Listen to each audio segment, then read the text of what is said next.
Hey, Nathan. Yes, Blake. Do you really think it's a good idea for them to do a show like the night after WrestleMania when half the talent's like miles and miles away on the other side of the country? Well, I mean, Blake, you say talent. I think what you're really saying is Rob Bartlett. Poor old Rob Bartlett's, trying to dust off his shoes after walking back up the Route 66. You know what? I'm actually like quite happy. I mean, when they said on the commentary they'd lost him, I was like, yes. At the same time, I kind of miss his presence. You what? For reasons that I'm sure we're going to go into, the commentary team, it really feels like it needed him. Or just the third person in general, but like I say, we'll get into that in the show. So shall we begin? Let's on this begin. post-WrestleMania Raw.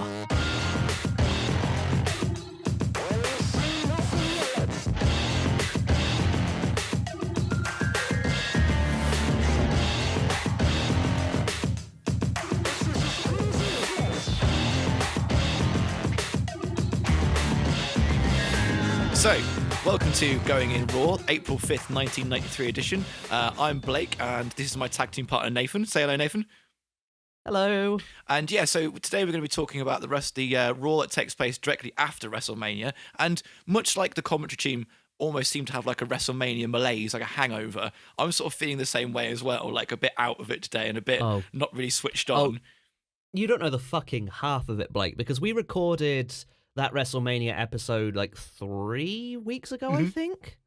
And I was just editing the video of it today and yesterday, and I did not, like, in the moment you forget like how long Hulk Hogan needs for his intro and his outro. There was like 5 minutes either side of that Money Inc. match that could have been shaved off if he just fucking stopped. Just packed it in just once. just stop it. But yes, as we alluded to in the intro, we're back in the Manhattan Center over in New York, no longer in Las Vegas, and it's just Vince and Macho today. Yeah, I mean, I was a bit Macho confused.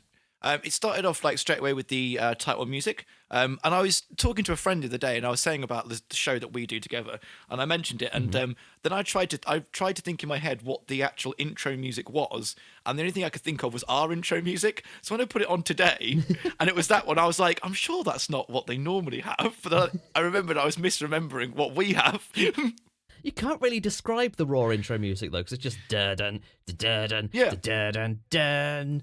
And there's That's like all you can really say about a bit of like a saxophone at the end, like. Yeah. Or that might be Jerry the King Lawler, who's on later, I don't know. So yeah, we start off and it's just Macho Man and Vince McMahon having a chat by ringside, and we've got the sirens, we've got big loud animated Vince McMahon, and I was like, bro, okay, cool, we actually seem to bring some energy today, even though it's the day after WrestleMania, no problem whatsoever. And we have like a quick run through of the card, but before that they have like a bit of WrestleMania chat, because of course they would, and they really big it up. They're saying, it's the grandest like WrestleMania they've ever had. They're saying it's the greatest sports event of the year. It was like big, large, amazing. They keep saying, it was the greatest WrestleMania of all time, and then Vince says, mentions the fact that Macho was in a toga, which he fucking wasn't. So I think they're just trying to gaslight us into believing like whatever he's saying. It's like, that was the greatest WrestleMania. I can't remember what happened. All I know is that Macho was wearing a toga. Yeah, it's kind of like you say, it is sort of like they're trying to trick you into disbelieving your own memories. And I was like, there's a ring lady, and the crowd are quite rabid to start off with, and Vince is even more rabid. He's like foaming at the mouth, like he's sweating. I'm not ready. They sort of mention, they go run through the card, and they say Monday Night Raw about 100 times. Every third word is Monday Night Raw. Tonight on Monday Night Raw, we've got this guy on Monday Night Raw, and it's a bit ridiculous. And then we go to our first match of the evening, which is Virgil, who comes out. He's quite fun and energetic, and he's got some quite nice trousers on. We've seen him before. He was teamed up with the Matador, I believe. Yes, he was. Yes, you're quite right. Yeah. I would say in that team, he's probably the least impressive one out of that team. I'd say that's probably... He wasn't like the standout star of that one, but I probably would have much preferred to have seen the Matador, for example, fighting his opponent tonight, which is Bam Bam Bigelow, who's fighting Virgil. And he's got like a slow, mean walk out to the ring. Like he comes out and he just looks pissed off. He's like... Well, that's just his character in general, just being a big bastard. Yeah, and I think, it's kind of very telling of like his kind of performance in the ring, kind of his entrance. You get straight away what Bam Bam Bigelow is when he comes out. He's like a big bear of a man. He's going to smash and break everything in his path. He's just one mean bastard. They mentioned that Hulk Hogan is the champion, but he might not be, but he is. Yeah, like, because Macho was talking about like Hulk Hogan being the champion again, and he says something to the degree of he's at the top of the mountain, barring an investigation, of course, which doesn't get explained until later. So that just makes me feel like the moment he got that belt, he ran out, went to the nearest bar, got pissed, and had a punch up. See, I thought it was more along the lines of like he instantly celebrated with like a big bumper pack of steroids, and they were like, "Oh, we'll have to strip you for the title again." Like a family pack. Bad Hogan, we talked about this. Yeah, like a family pack of steroids, like a big... just pop down the local Boots, get the extra value pack. Yeah. But yeah, so basically what's happened is they're alluding to the fact that Mr. Fuji and Yokozuna are launching an official complaint, like the baddies they are. Yeah. They're whinging. They've opened an inquiry to the wrestling ombudsman. Yeah, they're going to sort of take him down with the most evil, like heinous acts possible, and that's those of the bureaucratic kind. Yes. Yeah, they've turned to the WWF president, Jack Tunney. Yeah, they're just trying to basically say that, there was no official contract signing, therefore it shouldn't be considered a legal match. I was just sort of chatting shit as you do. It wasn't really for the belt, I promise, Mr. Tunney. Blah, blah, blah. It's kind of that very much, yeah, but I didn't really mean it. Yeah, but not really, not for serious. I was drunk, officer. Not for serious, just for a laugh. just for a laugh. Yeah, so I think basically they are running off the thing of like, oh, chat shit, get banged, aren't they? Really, they got beaten. And the thing is, like after that sort of brought up, Vince himself tries to hype up like the Yoko and Hogan like bout that happened, but even he can't make it sound interesting. Like he tries to like hype it up, but he just stumbles over his word and like comes to a complete loss of a sentence. And he's just, it was amazing. Just, good on you. Well done, Vince. You won job. I think maybe he was like sort of watching an alternative dimension WrestleMania to the rest of us. Like he got trapped like that cellophane S from Superman 2 that he traps the baddies in. He got caught in that, and he was just going through space watching this amazing WrestleMania that we're not part of.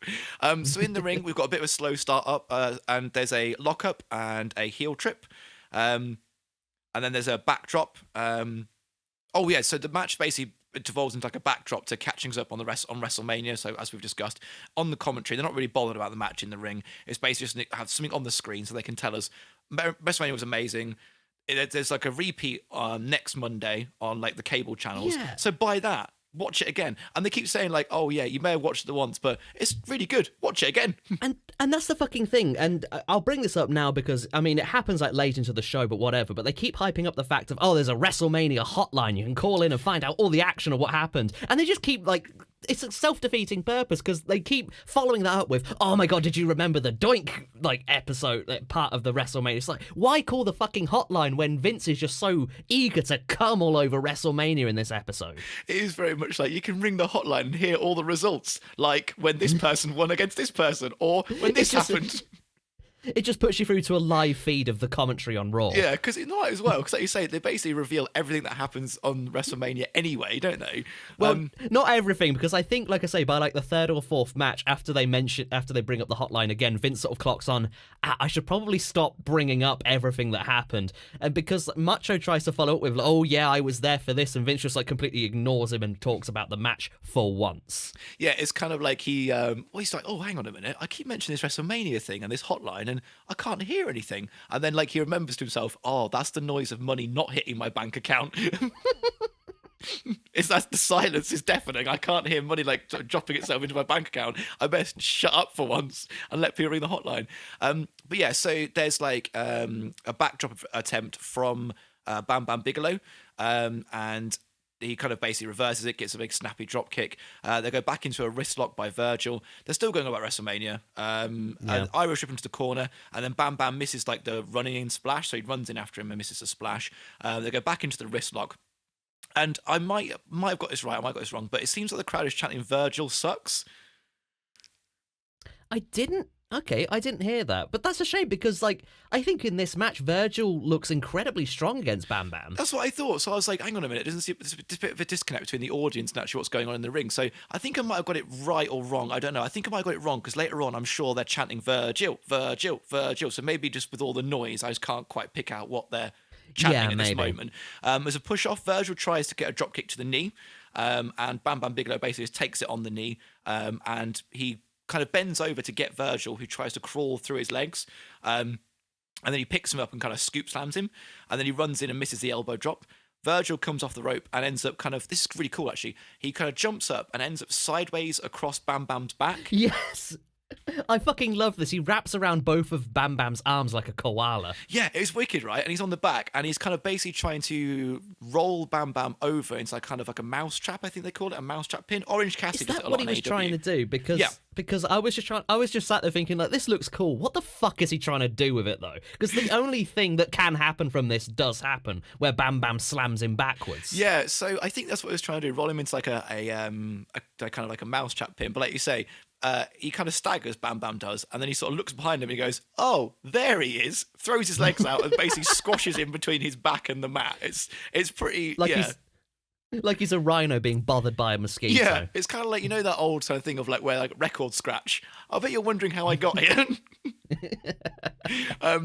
So he kind of slows down now after that big kind of, it's like it's taken the wind out of Virgil, it's taken the wind out of the match as well. So we slow the match down now. Bam Bam gives him a few stomps. He kind of picks him up, gives him like a snapmare into a headlock. Virgil kind of like gets like punched in the head, and Bam Bam turns like mouth off at the ref. So he's really kind of leaning into, I'm loud, I'm big, I'm strong, and I'm going to just like shout at everyone. I'm mad at everyone. I hate the world. He looks like a regular Saturday pub goer. Yeah, it looks like the biggest driver in like a kind of Sainsbury's on a Saturday morning, like a truck driver. There's Bam Bam Bigelow. He can eat 2 breakfasts. Like that. He's like that big mean trucker guy. If I get in Sainsbury's and they don't have my full English sandwich, I'm gonna fucking tip the place over. I tell you. I'm gonna start like at the cigarette counter, and I'm gonna work my way through to the cafe. I'm just gonna do it all. And it's during this match that Macho and Vince tell us what happened to Rob Bartlett. Allegedly, what happened is that he lost it all on like the craps table in the hotel room or something. And I'm just thinking, like, did he bet his plane ticket or something? Or did he just not buy it in advance? Like, I could probably get it cheaper if I just turn up on the day and say, have you got a plane seat for me? Yeah, so basically they've like, I like the way they keep saying that we've lost him in Vegas. Like, he's lost. Like, we don't know where he is. But they took part in like the first 10 minutes of The Hangover, just didn't bother with the rest of it. Yeah, like it got to the bit where they woke up the next day and they were like, we've got Monday Night Raw to do in like 2 hours, let's go. Oh, shit. Quick plane to New York. Meanwhile, Rob Bartlett's on top of a hotel room burning to a crisp.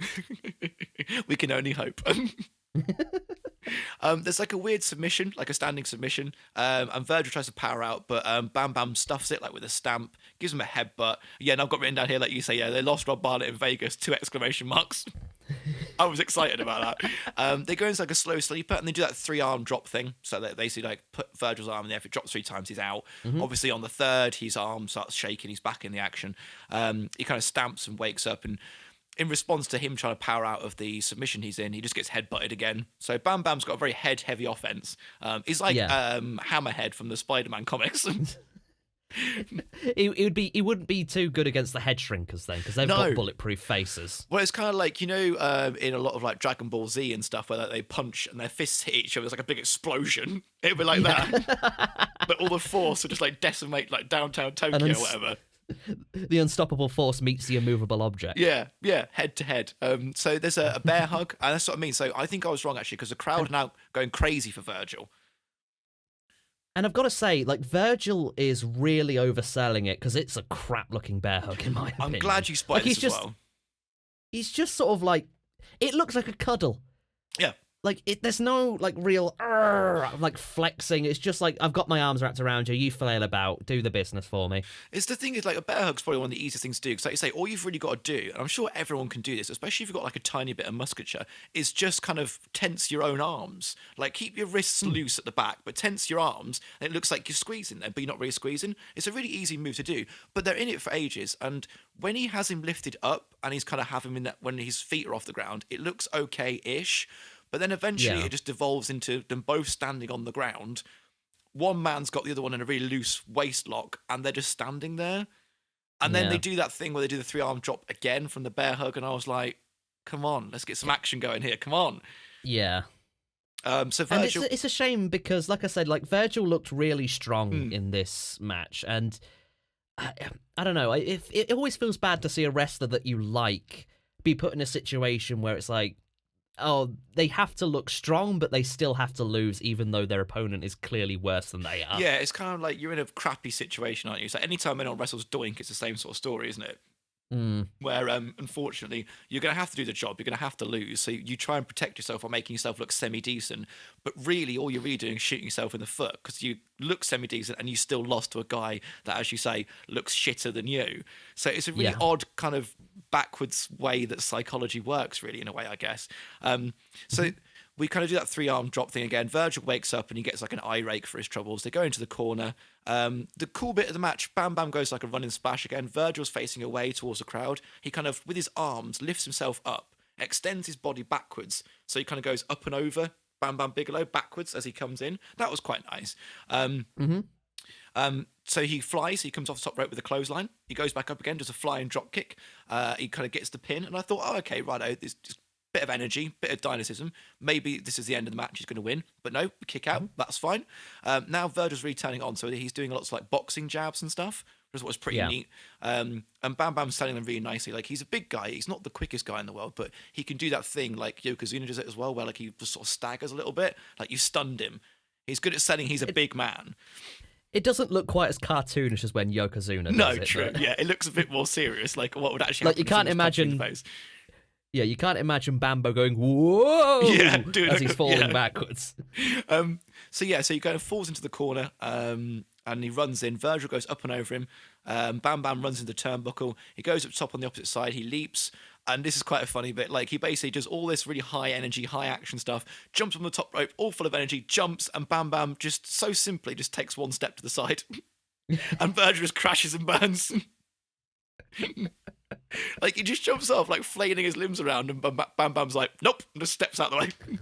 Splat. It was a nice bit of levity, Yeah. So there's like a big clothesline from Bam Bam Bigelow, and then Bam Bam Bigelow goes up. I know I've seen it before. The big man's going to fly. He does the diving headbutt. I know I've seen it before, but it still surprises me when he does it every single time, because I just don't think a man of that size would want to fly, or, do you know what I mean? Especially with a diving fucking headbutt. Yeah. The amount of, like, force behind him, like, because if he gets that slightly wrong, like, he's suffering a concussion. All of his weight is going to be pushing onto his neck and head. You know where the brain lives, like the important bit of your body. Oh God, that fucking reminds me. Do you remember the this is going back to WrestleMania, and I know we shouldn't because the commentary's doing enough for that, but you remember the Doink gave a fucking pile driver to Crush? Yeah. It was fucking messier than we made it sound. Like, there was no way, like, he landed straight on top of his head, like, supported by his neck. It was not clean. Fuck. It was a scary. But yeah, it looked scary, to be fair. So yeah, I can imagine that he would have done some damage. But yeah, speaking of concussions and head injuries, Doink. Bam Bam Bigelow gets the pin and he wins. His music, I've just noticed, it just says his name at the beginning of it. It goes like, bam, bam, and it goes into the rest of his music. And I was like, I like it when a wrestler's theme music has his name in it, because it's like, boom, who the fuck says bam? Oh, it's Bam Bam.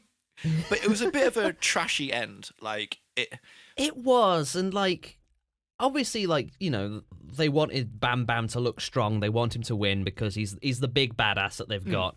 But the way that Virgil had, like, his hope building towards the end, it really made it feel like it was going to be like a David beats Goliath kind of situation. And I don't know, it felt kind of rough to have Virgil lose that way. It was a really flat ending as well. Like, the crowd weren't really into, like, the win or the loss either way. And I've got down much the same as you just said. Virgil kept coming back and back and back and getting all his hope spots, and then just to have it snuffed out so abruptly at the end, it was, like, really flat. It just felt really like a damp squib. It just ended, didn't it? And it did feel like a shame that he'd kind of had all this nice comeback offense and this kind of, like, nice punchy offense to him, and then he just loses basically kind of out of nowhere. Like, it's not like Bam Bam really did a sequence of moves to put him away. It was literally just clothesline, up I go, down I come, that's it, you're done, I've beaten you. At the same time, props to Virgil for making himself look as strong as he did. He could have completely phoned in this match. Oh, I'm going against Bam Bam Bigelow and he wants to win. Okay, that's fine. I'll fly around a little bit and do what I need to. But no, Virgil put himself over very well. Like, if this was the start of some sort of rise to fame for him, then I could totally see this be the beginning of that. Because it was like a hard-fought contest. Yeah, okay, he may not have won, but he looked good. He basically did a good job of putting himself over, like you say, and protecting his identity and his character. And I think in wrestling, sometimes that's the hardest thing to do, is you're going to have to lose, but making you kind of get popular with the fans even though you've lost. Mm-hmm. So I think it's a tricky thing to kind of have that nice balance. And like you say, you could have just phoned it in. And I'm sure on WrestleMania and on Raw before, we've seen people just phoning it in, just showing up, okay, I've got to do the job. Oh, I can't really be asked. But at least Virgil came out and he showed he was passionate for the industry and the business and for his job. Like, he actually looked like he was enjoying his job. Yeah. Oh, fuck, it's Jerry the King Lawler. Oh, yeah, but before that, after we cut back from an ad break, they've got one of the larger board girls in the ring, and she looks delightful today. She's wearing like a beautiful rainbow number, her hair's done up all real nice, and it's just she's having a great time. See, when it came back from the advert break, it was like, oh, and now making his way to the ring, Jerry the King Lawler, as the camera was on the feet going up, and I was like, is Jerry the King Lawler wearing some sexy boots? So I was like, it was a very sort of like, oh, hello sort of angle. I was like, is that Jerry the King? And yeah, this is the first time we've seen Jerry Lawler on Raw. It is indeed. We have heard his voice before, because I believe he sometimes does commentary on the Mania, the Superstars. Oh, Superstars. Is it Mania? Or is it? Yeah, you're right. Yeah, Superstars. So we've heard him, but this is the first time we've seen him, and again, it's weird knowing that this is only 7 years before I've actually seen him on the commentary team with Raw and everything. He looks so young. Yeah. I don't know what happens over these next 5 years that ruin him and JR, but I could probably make a few good guesses, but I'm not going to. He comes out and he's wearing a cape like a strawberry Pop-Tart. It just made me really hungry. He looks ridiculous. He looks like a right twat. But obviously this is his king gimmick, yeah.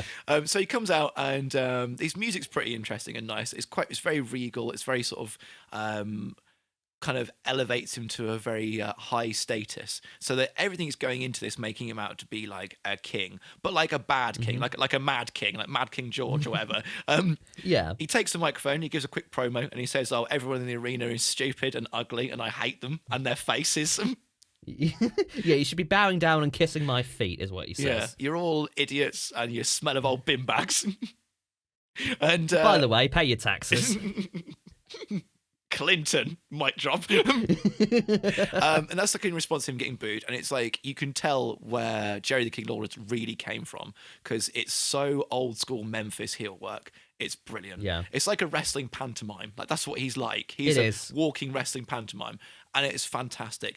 And it's such an obvious thing to do, but I don't know why more people don't do it. He's just a master at that kind of really arrogant, cocky. It's incredible to watch him just get going and go. He is truly one of the greats. He knows exactly how to draw what he needs to out of the crowd, because immediately after he says, oh, you should be bowing down and kissing my feet, they start chanting, Burger King, Burger King. And that's exactly the response that he wanted, but now I'm hungry, so fuck you. I think it's wonderful, because I heard of the whole Burger King thing in 2000, 2001, 2002, and I thought that was more, that had kind of come about later on, but to have that all the way back here as well, I think had a lot more lineage to it than I thought it did. I thought it was very much a 2000s attitude thing. Oh, this man's kind of fat. He thinks he's a king. Well, Burger King, mate. Ha! But even back here, it was kind of that was what they just called him. But yeah, like you say, it's exactly the response he wants, because then he just leaves. He puts the microphone down, he's waves his hand in the air, he goes, fine, but if you're not going to show me the respect, I'm out of here. And he goes back up the ramp and goes. We go to an interview with Mr. Fuji and Yokozuna about their protests, as we discussed earlier. They're lobbying, like you say, an official complaint with the president of, not the United States, but of the WWF land. They're going straight to Clinton. IRS would like that, would he? Daddy Bill! Hulk was mean to me. Mean Gene, he's doing the interview, and he's basically just running us through exactly what I've just said. Yokozuna takes his belt off, just takes it off, throws it on the ground, and flashes his body at us.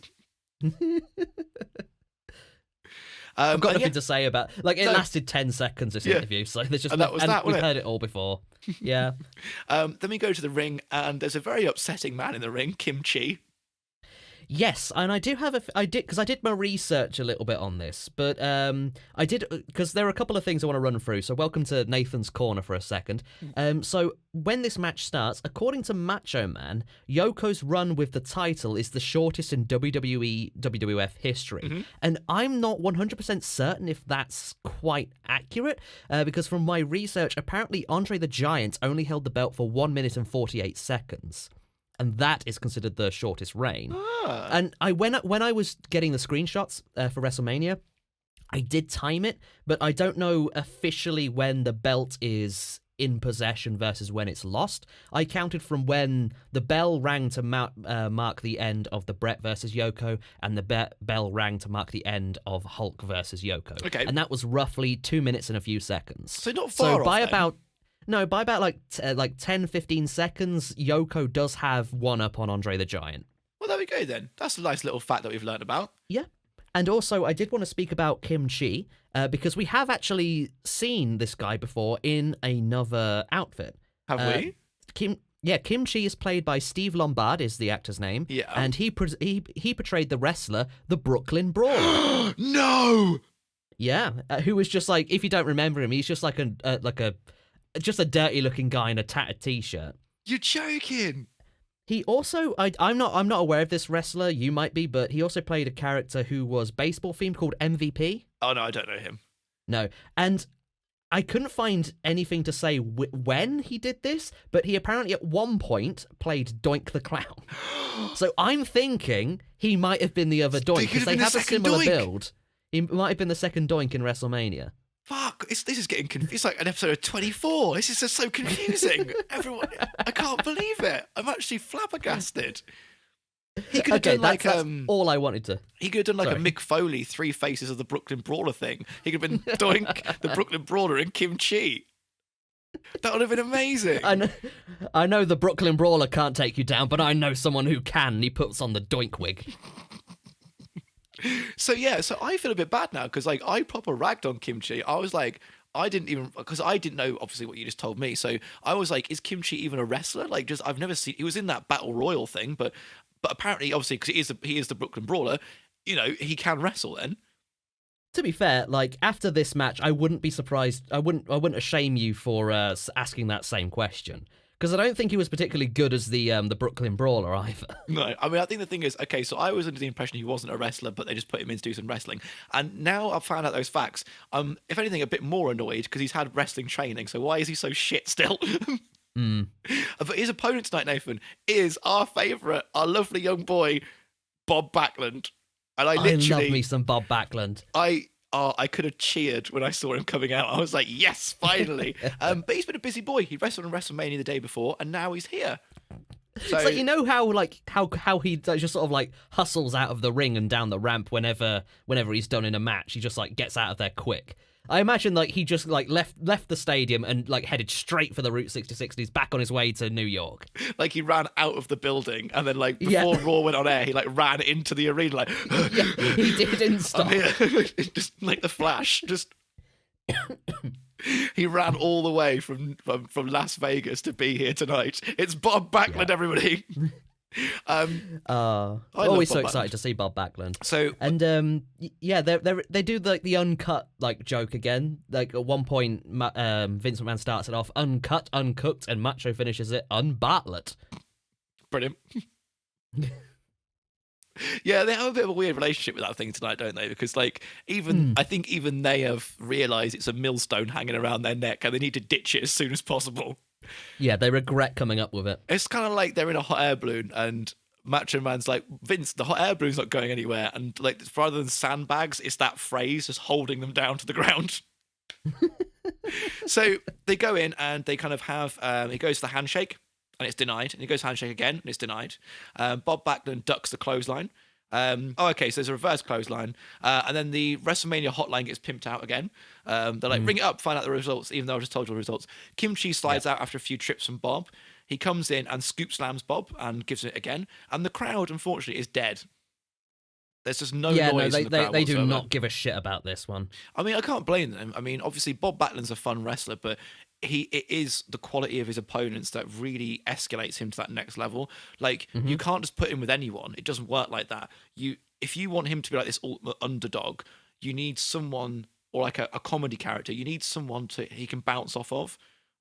Literally and figuratively. And Kimchi can't wrestle, and he hasn't got a strong enough persona and presence to make people want him to get beat like quickly by Bob and make him look like a fool. Do you know what I mean? Yeah. So Bob slips over and he gets an elbow, and there's like a stomp from Kimchi and a near fall. Kimchi puts him in like a reverse chin lock, and Bob breaks out and goes for a backdrop.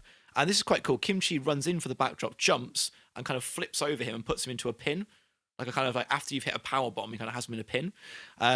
But Bob Backlund breaks out of it. They go into a chin lock. They work their way up to their feet, and Bob gets a back suplex. So while he's in that headlock, he kind of just like picks him up and just drops him on his back, which is a nice way of getting out of it. It's very classic old school wrestling. Kimchi misses the elbow drop, and Bob gives him a hip toss and a scoop slam, and then he leapfrogs Kimchi. Bob Backlund, the man that time forgot. He's wonderful. He reverses the monkey flip. So this is like probably my favorite bit of the match. So as Kimchi's on the ground, he puts his feet up and he's going to try and basically do that thing where you run in and then he'll put his feet into your belly and then flip you over from the ground. But Bob Backlund runs in, kind of takes a stop, looks at the crowd, looks down. It's like so over-exaggerated and ridiculous. Well, Again, pantomime work. Kimchi's laying there with his feet in the air for ages. He could have got out of that, no problem whatsoever. He kind of grabs one of his legs, he puts one leg over, and the crowd starts coming alive here, finally. Yeah. And he really over-exaggerates the reverse that he does, and he kind of drops into a really nice, lovely pin, where he pins Kimchi's legs, and he puts like a bridge in, and he wins.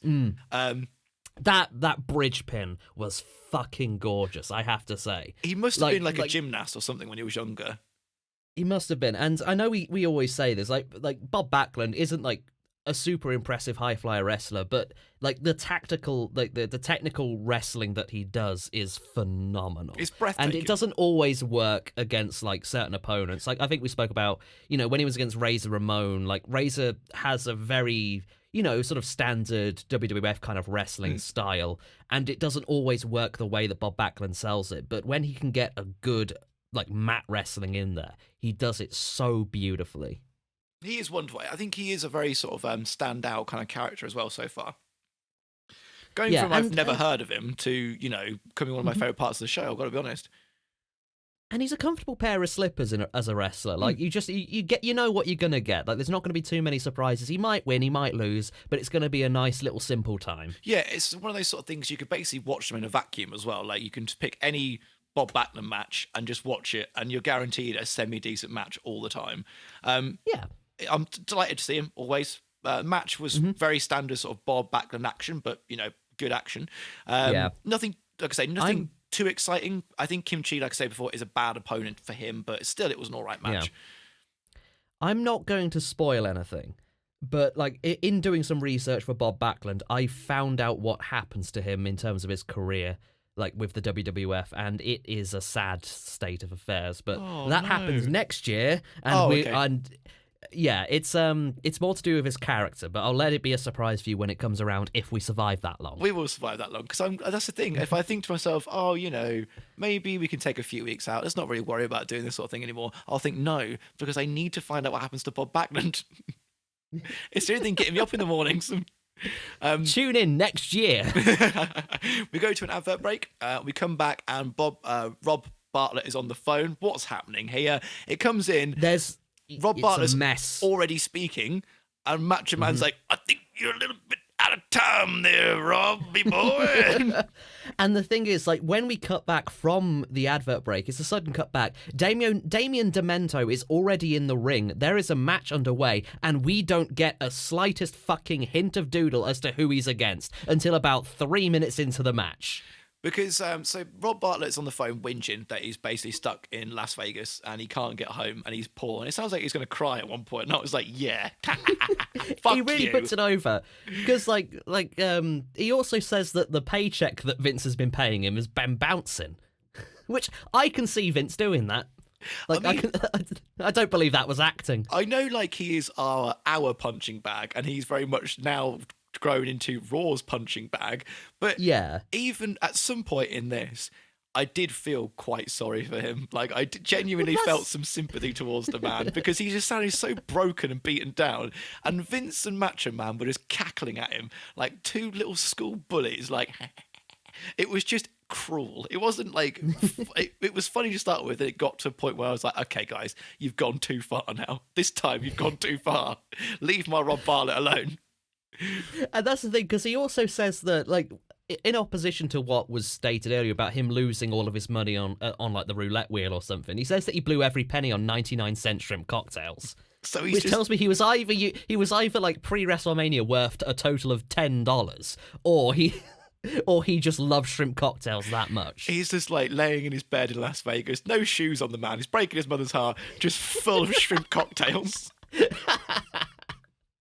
But like you say, go on, everyone. The next WWF charity drive is to buy Rob Bartlett new shoes. Yeah, please, everyone. So Damien Demento is fighting some random guy. You're right.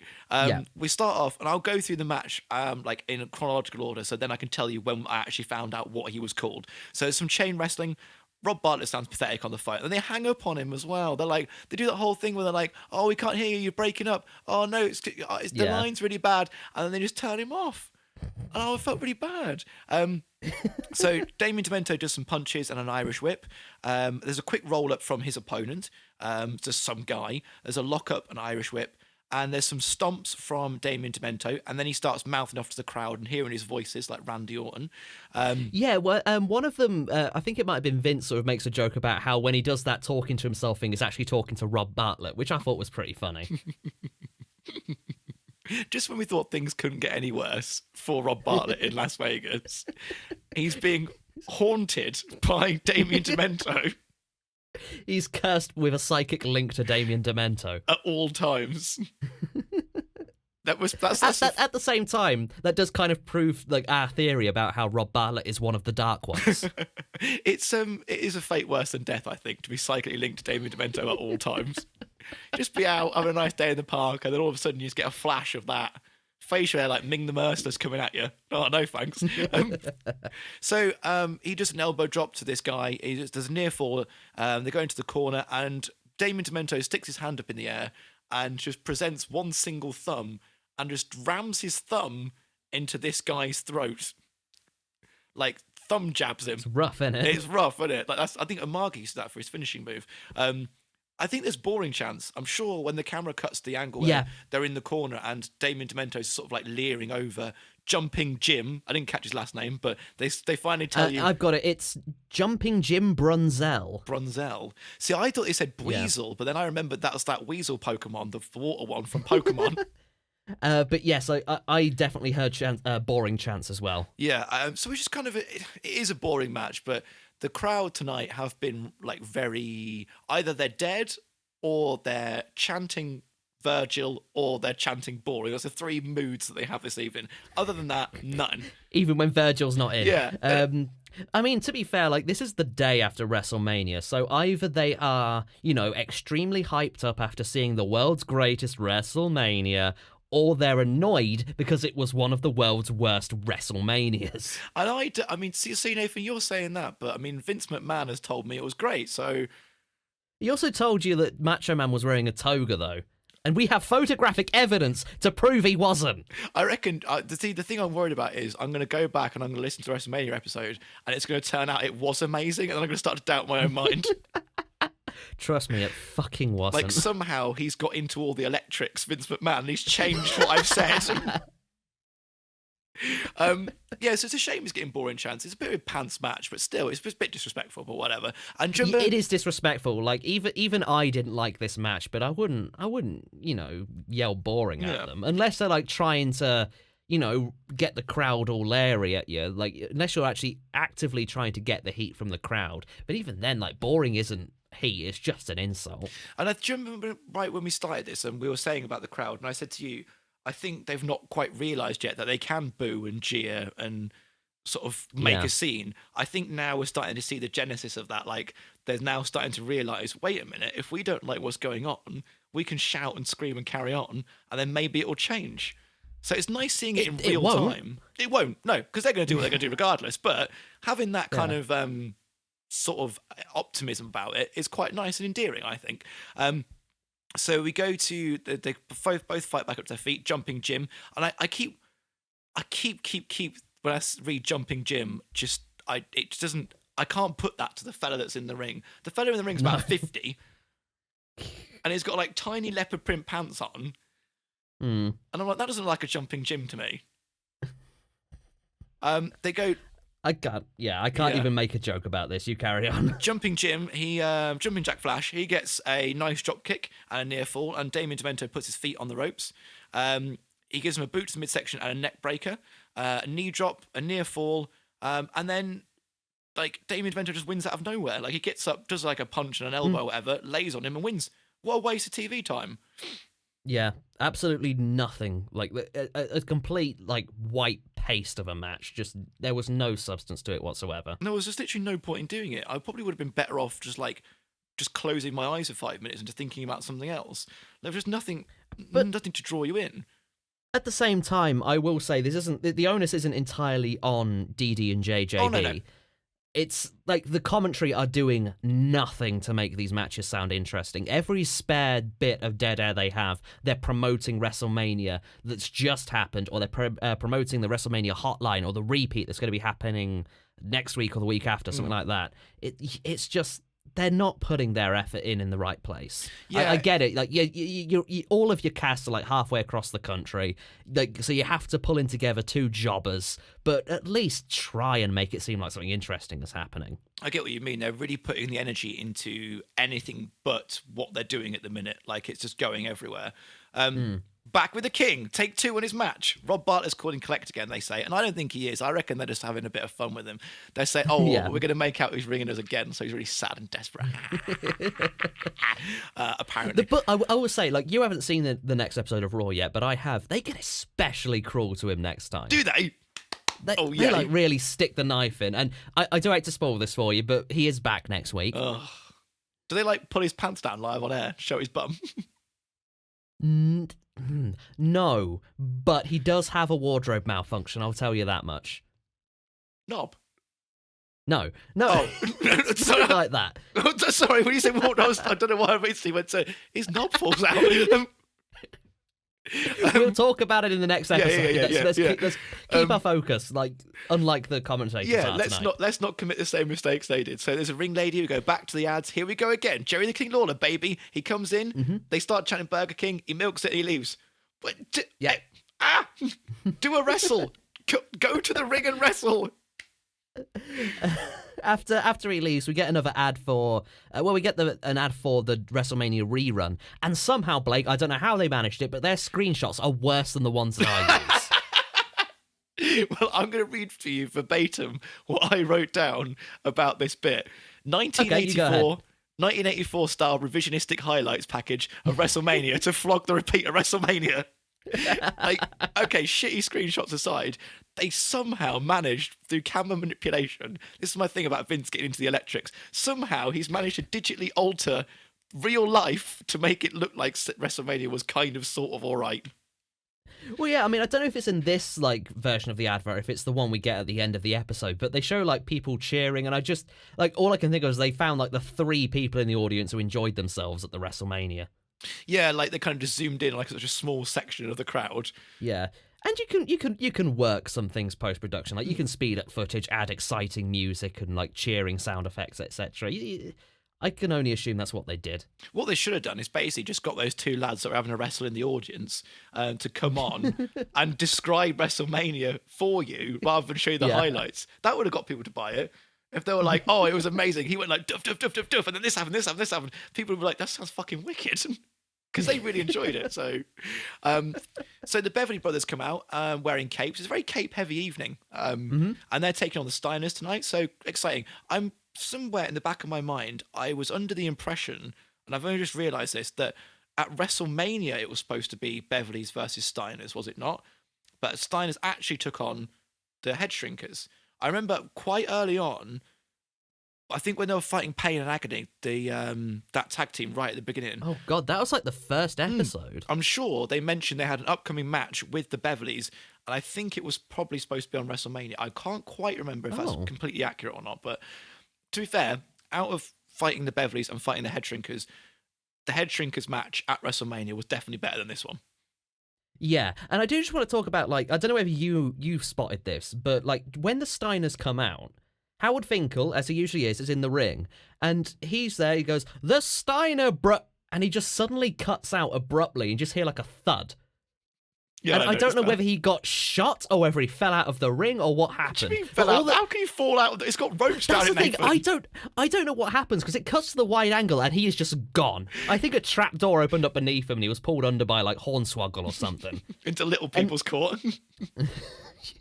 And fucking like all that's said of it is Vince just says, "Oh, Finkel's getting out of Dodge." So I don't know whether like one of the Beverly brothers just kind of pushed him aside or what happened, but yeah, I mean, you're hard pressed. If you're gonna watch this episode, listen out for that. Is all I'll say. I wouldn't watch it if I were you. There's no, don't watch it, but try and find that. I mean, I think you're hard pressed to fall out of wrestling because you're basically strapped in with like big bits of elastic. But no, it was very strange. Like you say, there was like a very abrupt end to him speaking. He didn't even like properly announce the Steiner brothers. And then, like you say, it cuts the wide angle and he's nowhere to be seen. There's not even like a smoke outline of where he was, like a cartoon. Nothing. Or just a pair of like his shoes left empty on the floor, like he's just been abducted. Yeah. So Scott starts off with Bo. There's like a lovely snapping suplex that he does from the lockup. And then all of a sudden, you can always hear the gear change. They sort of shift down into time-wasting mode. I don't know what happens here. Like, all I've got written down, because like I watched this like a week or so ago, all I've got written is a strange like tagging discussion takes place amongst the commentary team. Like, they're wondering why Scott hasn't tagged out when Bo has. Like, even though Scott has received, like, no punishment at all from the Beverleys at the moment. And they're just like, why isn't Scott tagging out to Rick? Why isn't Scott tagging out to Rick? It's because he's not done anything yet. He's like, he doesn't need Leave him to. alone. Yeah, get off his case. Like, if the Scott Steiner was on the floor within 30 seconds, just panting and wheezing, going for that hot tag, they wouldn't be where they are now. If Scott Steiner basically got in the ring, did that lovely snapping suplex, stood up, vomited, then passed out, then yeah, fair enough. Tag like your you brother. do, yeah. Yeah, exactly, yeah. Then tag your brother in, but he's doing all right. Get off his case, leave him be. He's fine, Vince. So yeah, time. You can always hear like sort of the big gears sort of grinding to a halt because it goes like shroom, into time wasting mode. So we go into chain wrestling. Takes down Bo, breaks up. And Bo says to the referee, "Oh, he pulled my hair." There's like an alleged sort of hair pull there. They go into a standing side headlock. There's a shoulder block. Then Bo takes over the action, gives some stomps and some punches. There's an Irish whip, which Scott reverses. And then as he comes off the ropes, there's little spots of brilliance in this match. I'm not going to lie, but by and large, it's not great. And let's not forget that the Steiners have just come back from WrestleMania from the day before. So I don't blame them for being tired. And they certainly seem like they're not quite up to their usual standards. Like, for one thing, they don't usually sell much at all, but they're just dead selling everything today. He gives him like a really nice sort of double underhook suplex. So he catches him, hooks both the arms, picks him up, and he basically just sort of flips over in the air. It's pretty impressive. And then I've got down here, Bo slithers away like a slug and tags in Blake. Like he's like, I'm too weak. So then Scott Steiner tags in Rick. And it's just a time waste. Like Blake Beverly, which I realise is my name, he hits like a spinning power slam off the Irish whip, misses the clothesline. He drops down, and Rick goes over the top of him. He jumps up to do the leapfrog, and Rick catches him in like a big spinny power slam, which is quite fun. They tag in Scott, and he gives him like a belly to belly. So it is basically, if you had like if you're playing like the video game of the Steiners, like this is all like sort of standard Steiner action.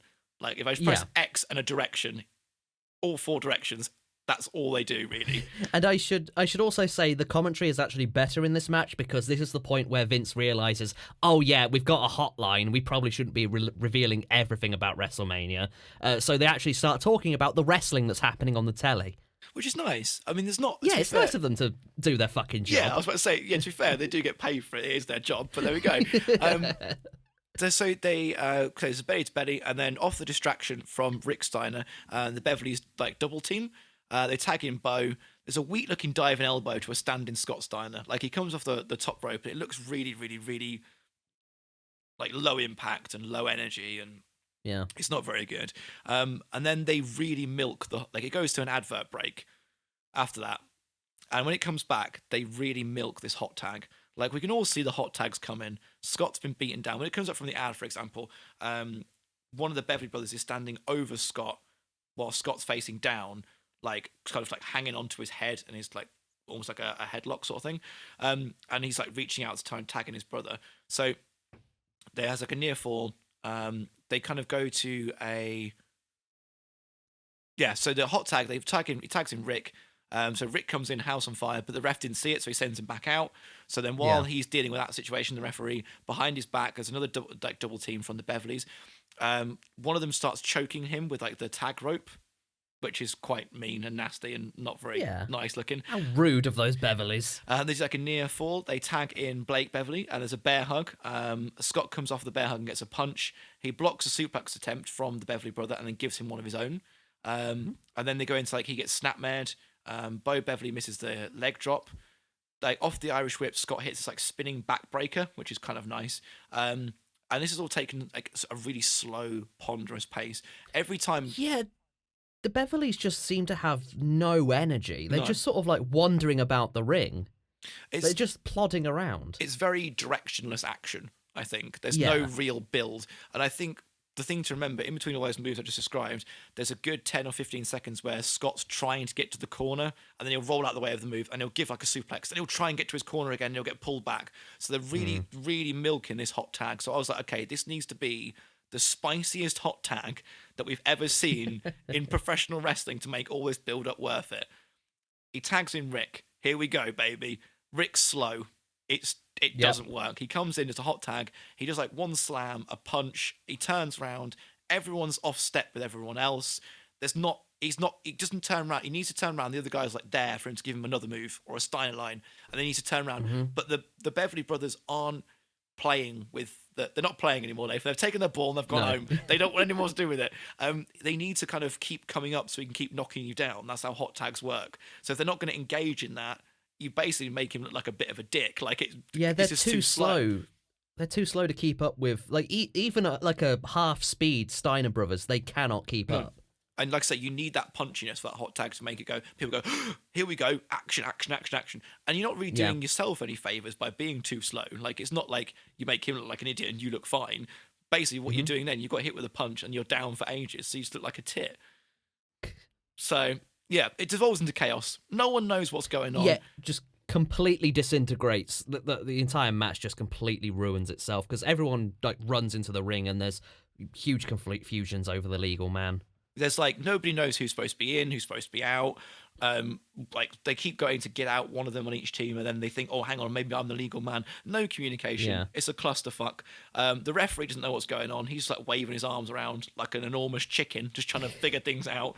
Like a flustered substitute teacher. Yeah, I mean, I'm sure it's supposed to be Rick and the one Beverly. I think both of them, the legal men, aren't the ones in the ring.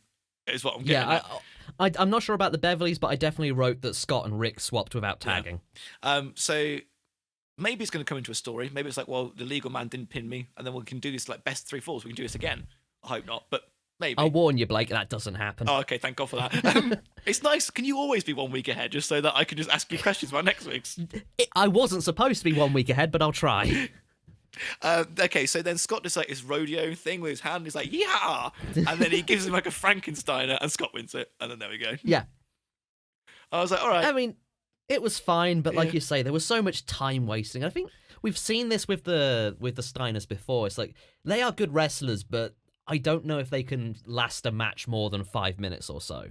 They are very much. They need to do it in short like bursts, don't they? They need their downtime. They can't. I mean, they're enormous muscle men, so they do. I guess they do get knackered quickly. And after wrestling the day before as well, they had a really long match. From what I can remember at WrestleMania, it was quite a grueling affair. So you would be pretty knackered, I reckon. So to have that kind of slower, rubbishier match, it's fine. Like it's okay. I mean, it is very much out of character for them. It's not like we get that all the time. No. I'm not saying this is a usual state for the Steiners to be in. It's just like I expect more from them, and I can understand that they're tired. Maybe like someone else should have been booked, but they don't have too many actual tag team divisions. No, they just randomly put them together for the most part, don't they? Because I mean, who have you got? Head Shrinkers, you've got Money Inc., you've got Steiners, there's another one that I'm thinking of. Beverly's, obviously, and then there's Nasty Boys. That's probably about all of them I can think of. Nasty Boys. Oh, don't forget the Executioners. Oh, yeah, Pain and Agony, yeah. Oh, and the Bushwhackers. Oh, yes, yep. Well, I don't really consider them a tag team. Or wrestlers. You shouldn't. Or, like, people that should be allowed to live in our society. But there we go. Or just mortal beings, yeah. And it's not because they're New Zealandy. No, it's rubbish. I see them as like Flotsam or Jetsam, whichever one it is. Like they're just detritus to me. Both of the eels. Yeah. We go to Todd Pettingale's WF Mania, the Saturday morning TV show. His advert break. And we come back. Oh fuck! It's Jerry Lawler, baby. Third time's a charm. He comes out. He gets jumped by Jimmy Powers, and I keep wanting to say little Jimmy Powers because it just runs nicely. He's not little, but do you know what I mean? Like a gangster, like Joey Numbers, Fingers Mahoney or whatever. Like little Jimmy Powers to me just runs really well. So he rolls in to the ring, and he gives him like a diving forearm. Little Jimmy Powers does to Jerry the King Lawler. There's an Irish whip from corner to corner, and then they go back again. Powers throws some interesting celebratory moves when he hits a good sequence. He kind of just starts just jigging. And I didn't notice. Yeah, this. He looks like I don't know, like I just like a possessed deli counter. Like it's really weird. There's just stuff jiggling all over. I don't know what's going on. It doesn't look normal. He really oversells his face. He's kind of got a very overexpressive expression on his face, and even in very sort of short sequences where he like hits his sequence clean. And he does like 2 or 3 moves, not impressive, massive moves, but he's beating his opponent. He'll just stop for a minute and just go mental and celebrate and be like, "Yes, I'm the best in the world." So Jerry crawls out of the ring on his hands and knees, like super quick, like a whippet. He's like, I've never seen a man crawl on his hands and knees so quickly. I reckon he could break like the world record attempt of like 100-meter dash on his hands and knees because his speed is extraordinary. He looks like a slippery man. Yeah, he's amazing. I do have to say, like, I can see why they have him for commentary, because even in the ring, he is everything that he's saying is crystal clear. Yeah, that man is loud and enunciating. He's brilliant. It's really, really, really interesting to kind of think about that and kind of look at that. Like, what makes a good wrestler? There's not really one particular thing, but we can agree that everything that Jerry Lawler's got makes him a fantastic wrestler. Okay, he's not like Rey Mysterio or like Rey Fenix. No. He's not like Brock Lesnar. Okay, fine. But what can he do? He can put over his character, which he does really well. Yeah. He always stays in character as well. Like, it's never a second, a beat, nothing. Like, when he's in that ring or even when he's on the ramp, he is Jerry the King Lawler, and you can't get him out of that. And like you say, he's the perfect slime ball heel. He's an absolute consummate professional from start to finish. It's amazing. Honestly, it's probably one of the best performances I've seen so far on Going in Raw. Not even the wrestling, just his presence. He's just got something about him. And I can't put my finger at that kind of undefinable X Factor. Not the X Factor with X-Pac in it. Yeah, you're talking about the X Factor. But like just that thing that just makes wrestling great. But I know what you mean, because he goes out here and he starts arguing with the audience. And even though the camera's quite far back, like you say, you can hear every single word exactly. And I guess it's because when he grew up wrestling in Memphis, they wouldn't have had like a commentary desk, or they wouldn't have had like, do you know what I mean? Like sound mics and things. Yeah. He would have to, it's basically like almost like being a stage actor. He would have to project and kind of get his voice around that arena so people can hear him. So I think it's one of those things that unfortunately we don't really have in wrestling anymore. Everyone's either got a microphone or the arena's mic'd up in such a way that you can hear the action if you're supposed to. You don't really get that anymore of like someone being able to project themselves across an arena like that. No, I can't think of any like particular modern wrestlers that do that especially well. So they go into the ring after he argues with the audience, and Powers gives him a hip toss and a scoop slam, and Jerry rolls out again, and he throws a shit fit. He comes in again. They lock up into the corner. Powers slips out of the dirty break. So Jerry the King Lawler has him in the corner, and the referee is calling for a break. So very typical heel work. He's going to wait for the ref to turn around and just punch him in the head on the break, because they're supposed to break clean, step away from each other. Jimmy Powers slips out from underneath it and gives him a punch.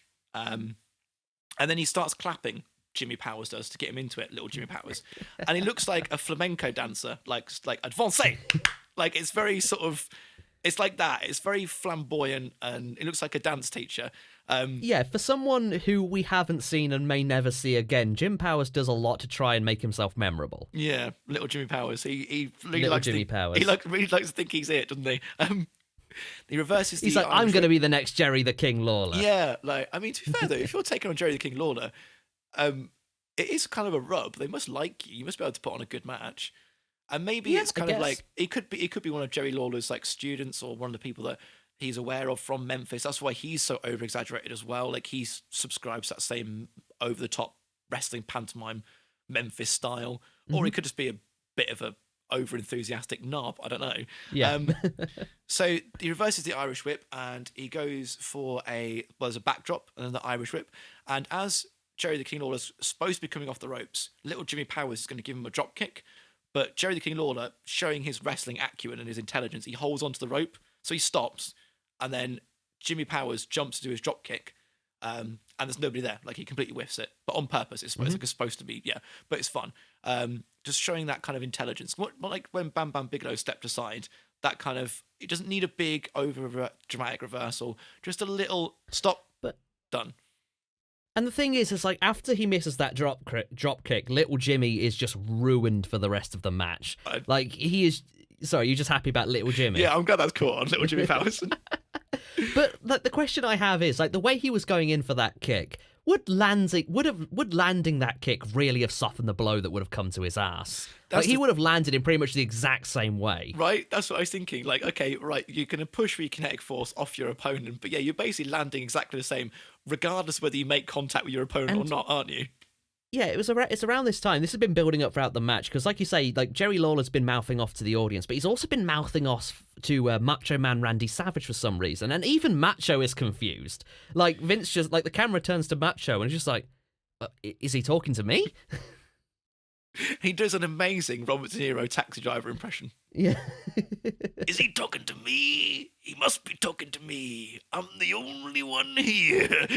And it's clearly setting up for a match between Macho and Jerry, which I'm super excited about. Yeah, I'm going to be looking forward to that because I mean we've only seen Macho wrestle once on Raw. We know that he did it in like a pre-WrestleMania show that we didn't watch because it was too long for us. And so yeah, I'm happy to see him like wrestle someone like Jerry Lawler over someone like Repo Man. Yeah, same. You know, someone that actually is a good wrestler and interesting to watch. Yeah. Jerry the King Lawler chokes little Jimmy Powers on the rope and puts his head off the buckle.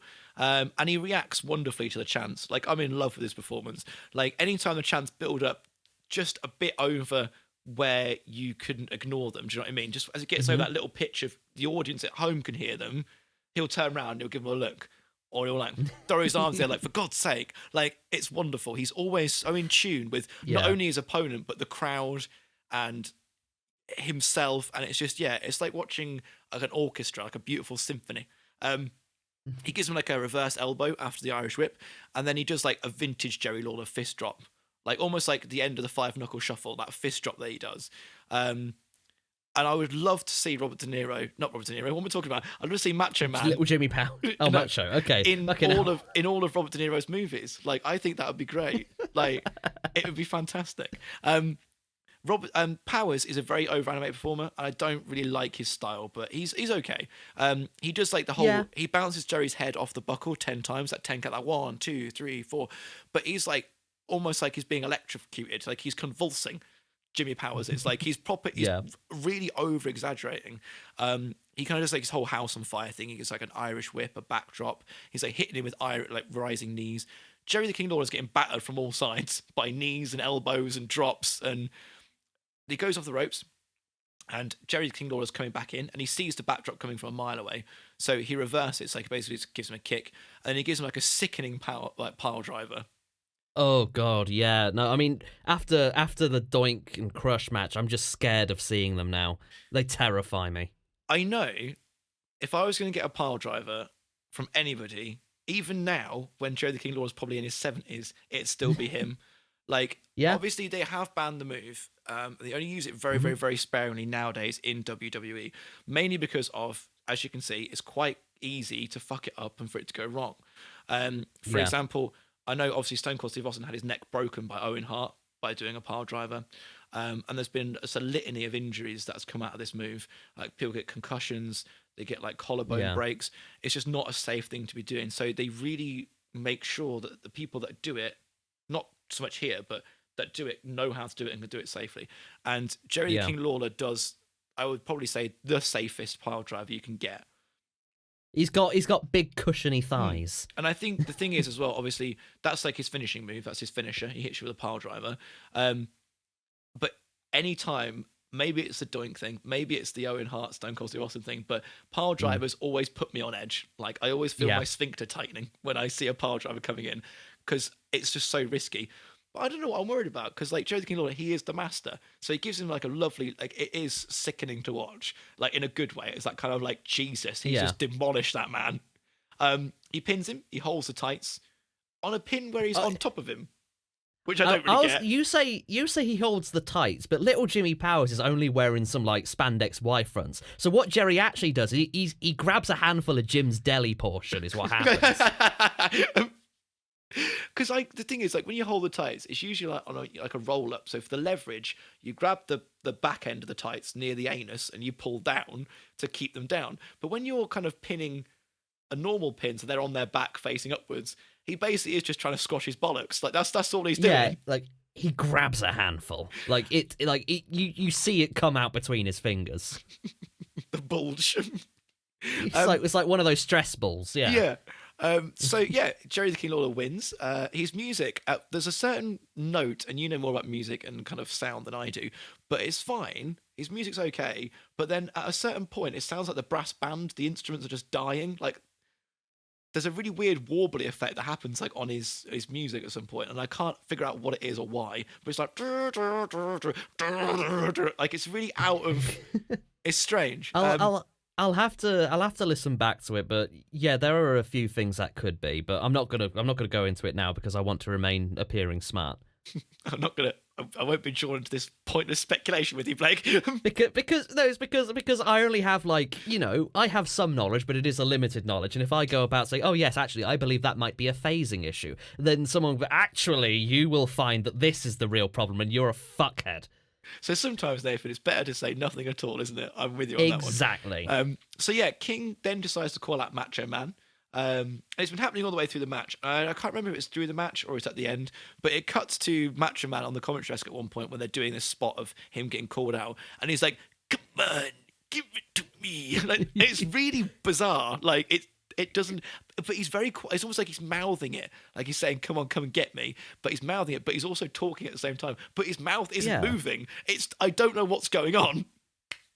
It's like he forgets he has a microphone attached to his head because he just stops talking. Yeah. It's really weird, but yeah, he calls that Macho Man, and I thought, okay, we're gonna have a bit of a scrap here, and it just get quite hostile. Like they go down to the commentary desk, and Vince is such a shit stirrer. Like, he's basically in Macho's ear going, "I think he's talking mess about you. He's giving you some sass." And then Macho Man's like, "Is he talking to me?" And then Vince's like, "No, it's okay though. Don't worry. Don't get angry about it. But he is talking mess about you." Like that really. Like, he's not just happy bullying Rob Bartlett, which, fair enough, he could probably beat Rob Bartlett in a fight if it got to a fist fight. But don't pick on Macho Man. He will break your ass in half. Like, don't do that. Yeah. Like, I know you own him. Like, he belongs to you, but don't mess around with him. Yeah, like you say, the camera comes down to the commentary desk, and basically Vince interviews Jerry Lawler for a second, as in he gets like the long talkie microphone and like puts it in Jerry Lawler's face, and they just it starts building up the heat. Lawler says something to the degree of the only thing that's athletic about you is your feet. Athlete's foot. I just got it.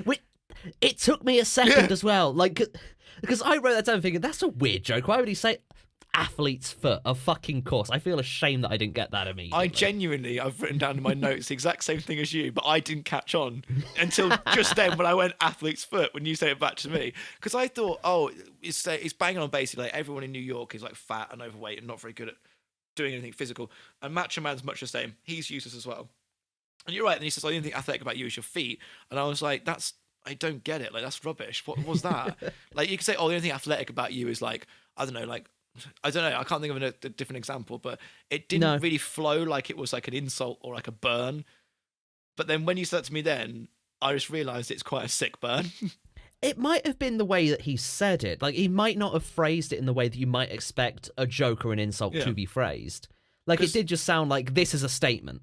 Because no one in the crowd went like, oh, or anything, did they? Like, it wasn't like a reaction. But yeah, they have like an impromptu interview, like you say, and basically it is just them bantering back and forth, and they're going to obviously have a wrestling match. They obviously don't like each other very much. Yeah, obviously this is building up to some sort of rivalry between the two, and you know, I'm excited to see them both wrestle. There didn't seem to be any point to this though. Like, there was no, oh yeah, I think Jerry Lawler's a shithead, like from Macho Man or something like that. There was no build up to Jerry Lawler being upset at Macho. There was no instigating incident, was there? It just basically seemed like I decided, I don't like you now. I'm just gonna. The only thing I can think of is maybe if on like Superstars they had an argument on the commentary desk or something. Oh, it's like an overspill from that. Yeah, they would have if that was the case, I am certain they would have like recalled that on the commentary themselves during this episode, or have a flashback or something. Yeah, they are quite good. They love padding time with old material. Day after WrestleMania, if that was like that would have got its own video package. Like a 2-second disagreement would have had like a 5-minute bit with like post-production and gunshots, and it would have been mental. Orchestral music. Yeah, it would have been crazy. Like they would have hired the London Symphony Orchestra again that Matchman was in front of doing his drug PSA. They'd have been there, and they would have played out Jerry the King Lawler on their orchestra instruments. So yeah, it just seemed like just very random. Like, I've seen feuds start a lot more organically than that. It was very inorganic what happened, wasn't it? Unorganic, one of the two, but it was very wrestling. Yeah, at the same time, this is a feud I'm excited to see, so I kind of don't care. Yeah, same. I'm not really bothered. Like, it kind of just came out of nowhere because, like you say, it is going to be a good kind of collision of two titans. One would hope. Yeah. So it was a bit of even the end bit. Everyone seemed kind of very okay. This is what we're doing. We're going to have an argument, but even that seemed low energy. Like, Jerry the King Lawler's giving it, but Matchman on the other end, he's just not really putting any of himself into it, I don't think. It feels like he himself is confused as to why this feud is starting. Yeah, kind of like almost it's not been ran past him, or like he's forgotten it was supposed to happen. And he's like, is this real now? I've heard some of the industry stuff about like how shoots and promos work, and sometimes like one person who will be on the other end of it will just be told, okay, I'm going to talk shit on you, you're going to have a cue, then you punch me in the face. Like, I don't need to tell you what the cue is, you'll know it when it happens, but you don't need to do anything. And then they'll just like be up on stage like, yeah, well, I think you're stupid. It is a very, like, you have to kind of be very good at improv, very good at yes-anding to do that sort of thing. And some people do script their promos, like, down to the word, the pause, and they run it past the other person. But Jerry the King Lawler, obviously being a consummate professional and an old-school wrestler, it would be sort of an improv sort of thing. He'd go down, and the only kind of, like, shoot thing that I know about is sometimes it goes too far and one of them is genuinely upset, but I don't think that happened here. But sometimes like there's some things that, you know, like Paul Heyman's really good at getting that one bit that, you know, you're very guarded as a person. You think, oh, okay, he can say whatever he likes, it's only like TV, it's not going to bother me. But he'll let a bit of his own real life emotions start coming out, and his own real life gripes with you and what he thinks of how much of a piece of shit you are. And then you realize, oh, hang on a minute, no, he actually means this. And that's when they start to get a bit offended. Yeah, but like I think part of the problem here is that a lot of Macho Man's character is this over the top, but the way he reacts to other wrestlers tends to be kind of like a, really, you're coming at me. Like he's more surprised that anyone would come challenge him because he's one of the greatest in history. And that doesn't necessarily work with the way that Lawler is coming at him. So Lawler is giving him a lot of insults, a lot of rah, rah, rah. And Macho Man's reaction is, what? Why are you doing this, little man? Don't worry about it. Just chill. Chill out, dude. Little Jimmy Powers. He'll come sort you out. Don't you worry about it. But yeah, it's a bit stilted and a bit awkward and a bit strange, but we'll see where it goes anyway. And that's the end. It goes to the end titles, and we see what's coming up next week. And Nathan, I'm having a holiday because I am not sitting here and talking about Money Inc. versus the Bushwhackers. Well, Blake, do you want some good news? Go on. It's not the Bushwhackers. I don't know why they said the Bushwhackers. I'm not wrong, though. They did say the Bushwhackers, right? They did say the Bushwhackers because I've got that written down. Because I went through my notes before this one just to remind myself of what happened. And it cuts to the end and it says, next week, Money Inc. versus Bushwhackers. I'm just like, that didn't happen. Money Inc. are there, but they're not fighting the Bushwhackers. Yes. And it doesn't even make sense why they would say they're fighting the Bushwhackers, because what Money Inc. do next week is the start of a new storyline that has nothing to do with the Bushwhackers. Oh, brilliant. Maybe they just realised, maybe they were like, they had like Money Inc. versus the Bushwhackers down the card. And they're like, that's fine, we'll put them two together. And then they just sort of saw them practicing and they thought, we cannot allow this to happen. Like, they were just in the ring, like, setting out the match. And, like, I don't know, like, Vince McMahon or whoever's, like, doing talent relations is sort of sitting there watching them practice the action. And he's like, no, I can't let this carry on, I'm afraid.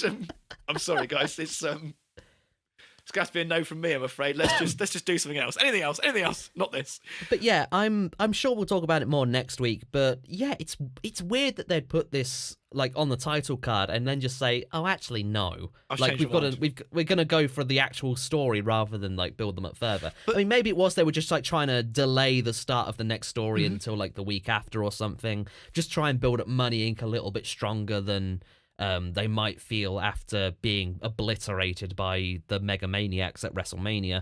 But no, they just go straight into their next storyline next week. But they've done this before, though. Not Money Inc. I mean, Raw, the show. They've kind of advertised something, and then the next week it's changed. I'm sure. Well, yeah, it Bam was. Bam Bigelow was supposed to was... wrestle Typhoon, wasn't he?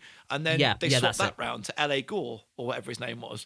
Yeah, and at the time, like, I think we forgave it for being different because this was the they changed the location to Poughkeepsie because of a serious snow blizzard. So we were just like, oh, maybe Bam Bam's stuck on the other side of the Hudson and he can't get across the bridge.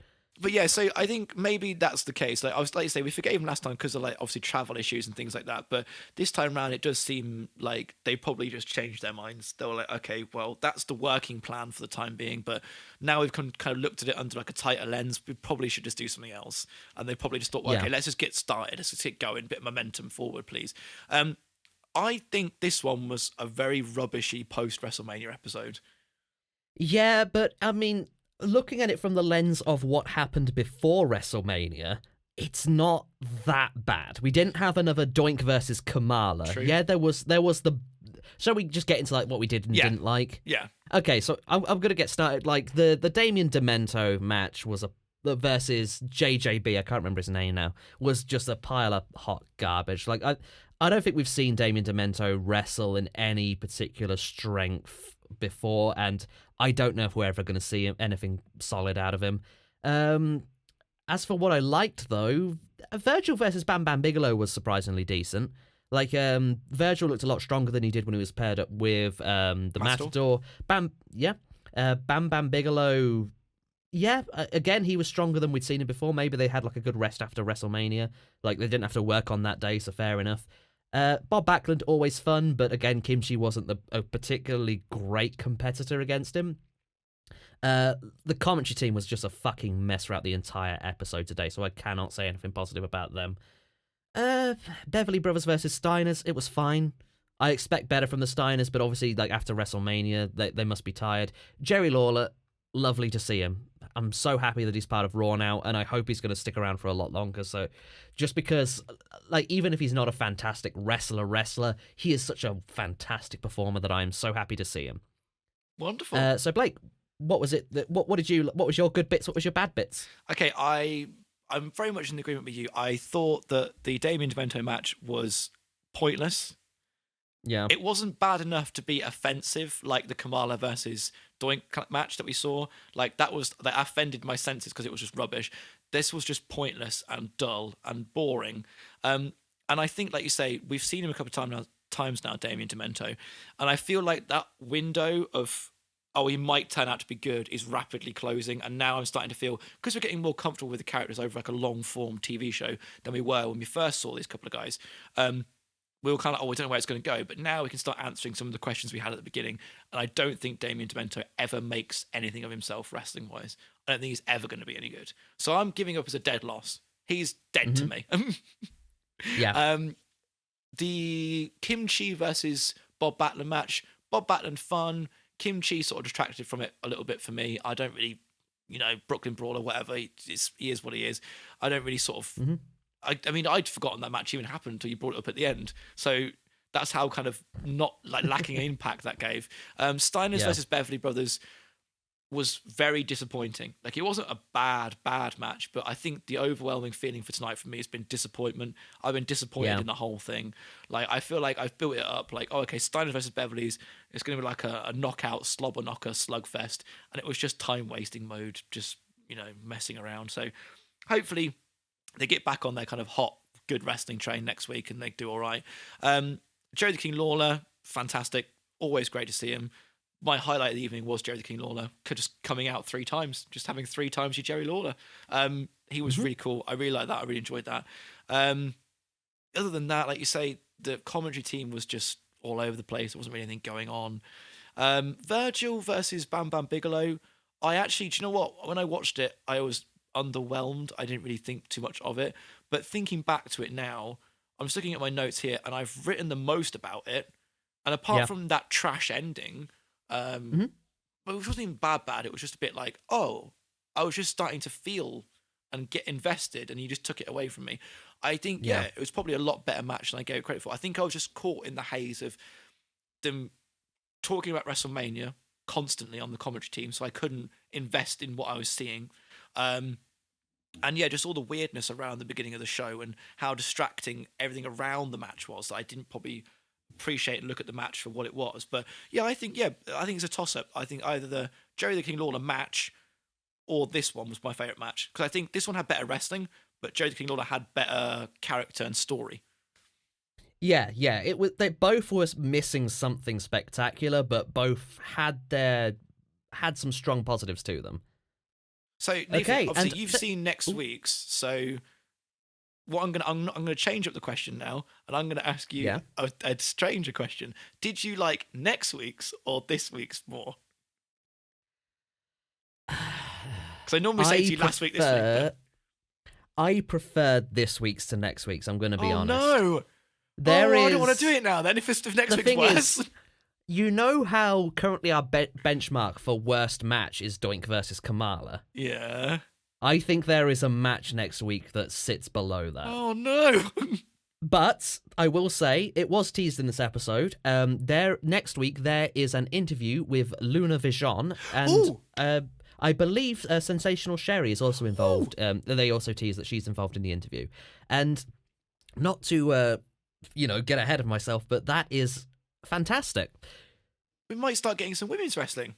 Does that do you think where it's leading? Oh, cool. Right, okay, I'll look forward to that then. Excellent. Again, this is awkward because I don't want to say anything to you. Like, oh, look out for this, look out for this. It's just, all I will say is that there is a character next week, Blake, that we have not seen before because they are new to WWF. And they ruin my day. So come back and enjoy that. That's Nathan going to get all annoyed about that. And I get to see it firsthand, it happening as well. So that'd be fun. And we can have a bit of a chat about it. For me, all I'll say is sorry, Blake, please message me when you finish watching the match of next week's Raw. I will. For me, just because. I think I enjoyed WrestleMania more than this. And if you've listened to our WrestleMania episode, you know that that's damning with faint praise, but there we go. That's where it is. Yeah. So I'll see. Yeah, sorry. No, I was just going to say, WrestleMania had Lex Luger versus Mr. Perfect. Yeah. And that was a damn fine match. And Crush is always good to see. So, this is missing some of, the really wow kind of talent that we've been building up to WrestleMania. Yeah. But sorry. Thank you for watching Going in Raw. Yeah, that's been the April 5th, 1993 edition of Going in Raw. And it was, I guess the overwhelming feeling this time around is, was all right. Yeah. So we'll catch you all next week. And we'll see what Nathan's been, basically giving me little tiny hints for. I'm excited. Yes, and I have more facts next week. Do you? I like being able to do research. Yeah, I think what we'll do then in the future... They're sadder facts. Oh. Don't do that then. I was going to say, in the future, what you should do is you should always have a bit of research. And you can be the fact man, and you can tell me interesting things that you found out. And I'll try and pull things that I remember from my memory, even though it's fingerprints on an abandoned handrail at the minute, my memory, to tell you about. And then we can, have a bit more of a 360 approach to podcasting. We are 360 podcasters. 360 no-scopes, son. Right. I'll see you next week, Nathan, for fucking more Going in Raw, lad. Have a good evening, day, night, whatever you're doing, ladies and friends. Goodbye. Goodbye, all.